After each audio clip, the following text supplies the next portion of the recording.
Salut à tous et merci d'être au rendez-vous des chroniques d'Henri Akodo, votre émission qui vous parle football. Il est l'une des figures emblématiques du football brésilien. Surnommé Felipao, Luis Felipe Scolari est connu pour son style passionné, ses qualités de meneur d'hommes et sa capacité à motiver ses équipes dans les moments décisifs. Vainqueur de la Coupe du Monde 2002 avec le Brésil, finaliste de l'Euro 2004 avec le Portugal, Luis Felipe Scolari a connu des hauts mais aussi des bas tout au long de sa carrière. Comment est-il arrivé à être une légende avec le Brésil? Quel héritage laisse-t-il au football? Des questions de routine auxquelles vous allez tenter de nous apporter des réponses, Henri, dans cette émission. Bonjour Henri. Bonjour Christophe, bonjour à nos chers amis téléspectateurs et téléspectatrices. Plaisir de t'avoir sur ce plateau, comme toujours. Le plaisir, il est partagé, cher ami. Alors, parler de football sans évoquer Luis Felipe Scolari, c'est au mieux des cas faire preuve de mauvaise foi, Henri. Dites-nous, qui était réellement Luis Felipe Scolari? Oui, exactement. Pour prendre au risque de vous répéter, parler de football sans parler de Luis Felipe Scolari, c'est faire preuve d'hérésie, c'est faire preuve d'ignominie envers l'histoire du football mondial. Luis Felipe Scolari est un Brésilien d'origine italienne, né le 9 novembre 1948 à Passo Fundo. Très jeune, il a affiché son amour pour le ballon rond, le football, et il a eu une carrière, on va dire, assez modeste, parce que passer dans des clubs, on va dire, de petite catégorie au Brésil, notamment à Lagoano, qui fut son dernier club à la fin de sa carrière, de 1971, justement, il a décidé d'embrasser la carrière d'entraîneur, et il a entamé sa carrière en entraînant des clubs, notamment à Lagoano, son dernier club en tant que joueur, et justement, il a gravi les échelons jusqu'à décrocher la 5e étoile pour la nation à Ori Verde. Entraîneur exceptionnel, joueur, on va dire modeste, il n'a pas fait une très grande carrière. Henri, et le parcours exceptionnel, il a fait au Brésil, la plupart de ses classes se sont faites au Brésil. Dites-nous, Henri, tactiquement, comment Luis Felipe Scolari a implémenté sa tactique à ses équipes? On peut dire, au vu de ce qu'il a mis en place, Luis Felipe Scolari, on peut dire que c'est un héritier de Arrigo Sacchi, l'entraîneur italien, le mythique entraîneur italien, parce que tout pour le beau jeu, tout pour le football tourné vers l'avant, tout pour le football ultra offensif. Et justement, quand il a entamé sa carrière, notamment il a tourné un peu, on va dire c'est un globe-trotter, il était dans le Golfe Persique avec Al-Shabaab en Arabie Saoudite, il a entraîné également Grêmio, club brésilien avec lequel il a fait de très bons résultats. Pendant 3 saisons, il a remporté pas mal de titres, notamment le championnat brésilien. Et quand il a pris les rênes du Brésil, on va dire en 2000, justement, il a amené le Brésil à ce sac mondial. On a constaté que c'est un entraîneur féru de beaux jeux qui n'a Dieu que pour le beau football. En témoigne l'équipe qu'il a alignée à cette Coupe du Monde de 2002, où le Brésil venait entamer la Coupe du Monde en tant que favori, puisqu'étant finaliste de la dernière édition en 98. Luis Felipe Scolari, c'est le 4-2, on va dire c'est le 4-1-3-2, un système ultra offensif avec des joueurs talentueux. Ses maîtres mots, c'est la rigueur, l'intelligence, la discipline, le talent et la solidarité. Et justement, Luis Felipe Scolari, on va dire que c'est un esthète du beau football, un esthète du football offensif. Alors, et il a une anecdote très croustillante dans laquelle il disait, en arrivant dans le verset du Brésil, quand j'ai vu Ronaldo, Kaká, Rivaldo et tout ça, ces joueurs, je me suis dit, attention, je n'ai plus rien à apprendre à ces joueurs. C'est aussi ça la particularité de Luis Felipe Scolari, cette capacité à être un meneur d'hommes au-delà de la tactique. Oui, exactement. Et sur ce plan, il ressemble un peu à, on va dire, l'entraîneur italien de Marcello Lippi, qui a permis à l'Italie de remporter sa 4e étoile en Coupe du Monde en 2006. La gestion des hommes, la gestion des égos, la gestion de l'humain. Luis Felipe Scolari, si je veux être, on va dire, plus précis, c'est un anthropologue dans l'âme. Un anthropologue parce qu'il connaît les réalités sociologiques et justement, il sait jouer avec ces réalités-là pour pouvoir tirer le meilleur de son groupe. Cette équipe du Brésil avait des talents des joyaux rutilants en son sein. Tu parlais de Ronaldo, de Rivaldo, il y a également d'autres joueurs comme Edmilson, les Cafu, les Roberto Carlos, les Jorge Junior, des joueurs exceptionnels, Gilberto Cliberson, à qui justement il a tiré le constat qu'il ne peut pas leur apprendre grand-chose, mais il peut essayer de créer une certaine émulation, une certaine harmonie collective pour qu'ils puissent bien s'exprimer sur le terrain et véritablement faire gagner la formation brésilienne. Alors, c'est une formation, oui, voilà, il était sur le toit du monde en 2002, notamment avec cette équipe du Brésil. Il a reparti prendre une autre équipe qui s'appelle encore la Seleção, cette fois-ci, la Seleção européen, le Portugal. Et cette équipe portugaise que Luis Felipe Scolari a amené jusqu'en finale, malheureusement perdu par la Grèce 1-0. C'était pratiquement le même système avec le Portugal aussi. Il y avait de grosses individualités, mais Felipe Scolari a réussi à fédérer ce groupe autour des hommes et aussi de la tactique. Exactement. Après avoir mené le Brésil sur le toit du sommet, on va dire sur le toit du monde, en décrochant cette 5e Coupe du Monde, là, il a décidé d'aller entraîner le Portugal et il devient en janvier 2003, lorsqu'il a pris la tête, lorsqu'il a signé avec la Fédération portugaise de football, le premier entraîneur étranger que connaît le Portugal depuis pratiquement une vingtaine d'années. Le dernier étant également un Brésilien, justement. Et donc, il a décidé de pouvoir apporter son expertise à cette formation portugaise qui était forcément attendue dans les grandes compétitions, mais qui ne répondait pas. Parce que justement, lors de la Coupe du Monde 2002, c'était une débâcle. Le Portugal avec beaucoup d'individualités, les Pedro Miguel Paoletta, les Luis Figo, les Rui Costa. Le Portugal s'est fait sortir au premier tour dans une poule à sa portée, où il y avait les États-Unis, le Japon, la Pologne, mais le Portugal a été éliminé au premier tour. Et justement, il a tiré le son de cet échec cuisant du football portugais et il a rajeuni cet effectif-là.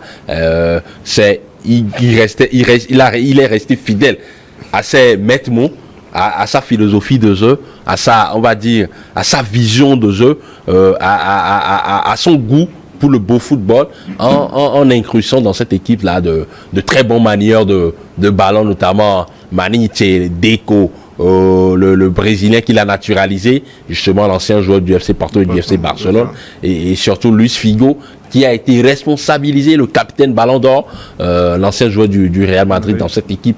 Et la mayonnaise a pris, justement, et parce que le Portugal, pour la première fois de son histoire, a joué une finale d'une grande compétition, notamment l'Euro 2004, à domicile, malheureusement perdu face à la Grèce. Et justement, dans cette équipe-là, il y avait un certain Cristiano Ronaldo qui était à ses débuts. Et on va dire que Luis Felipe Scolari a été, on va dire, l'artisan,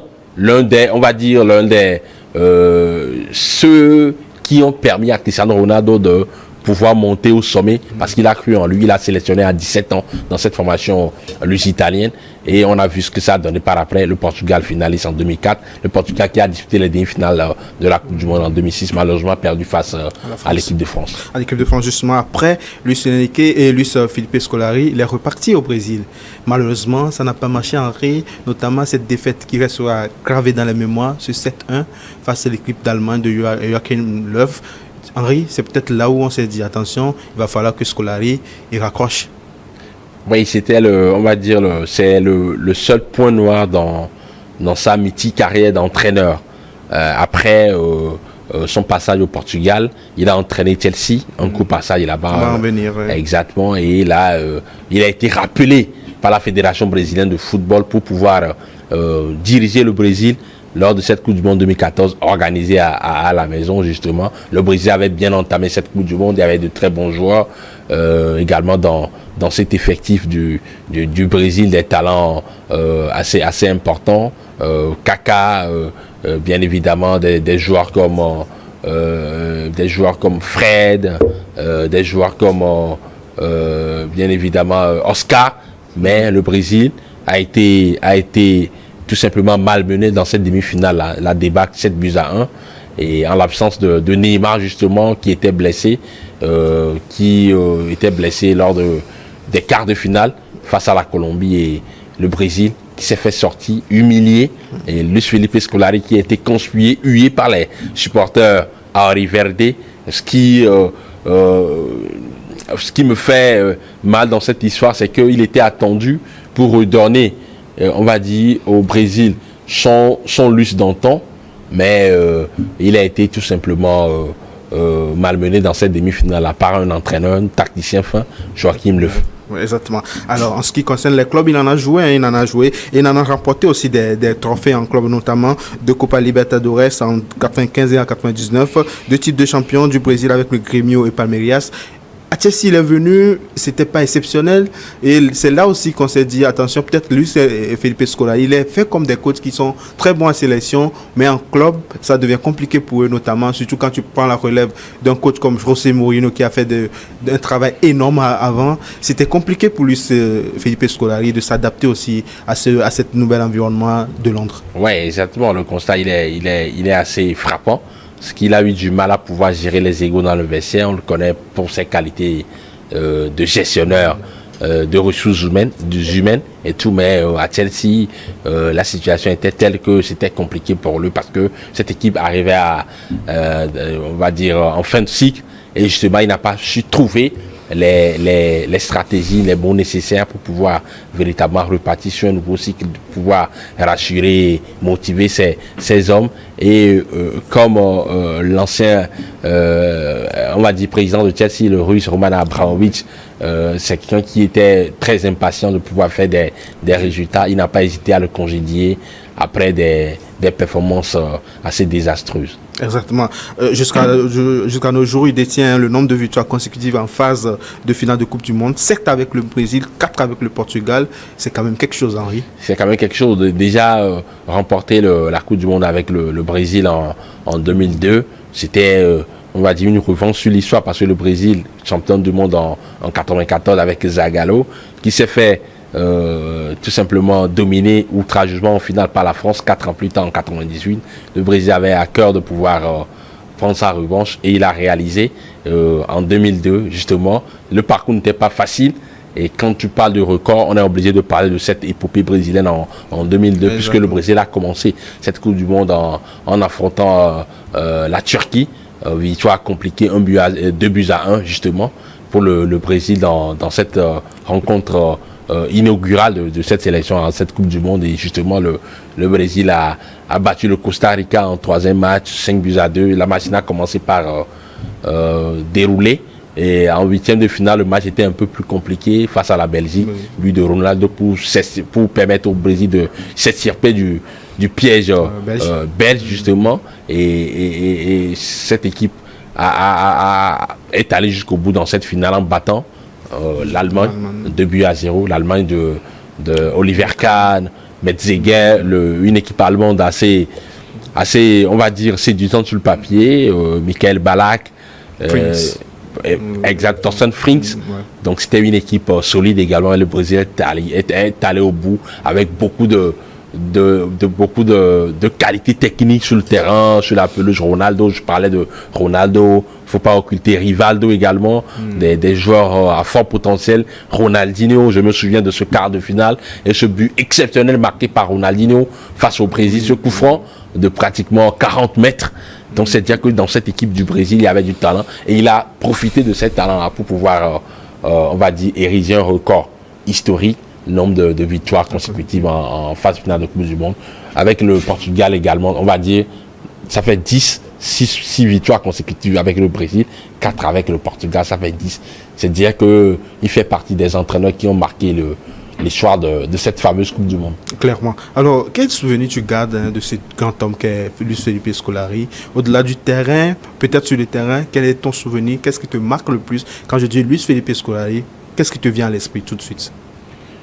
La 5e étoile, le 5e sac brésilien, le football chatoyant, enthousiasmant, le beau football et la prise de risque.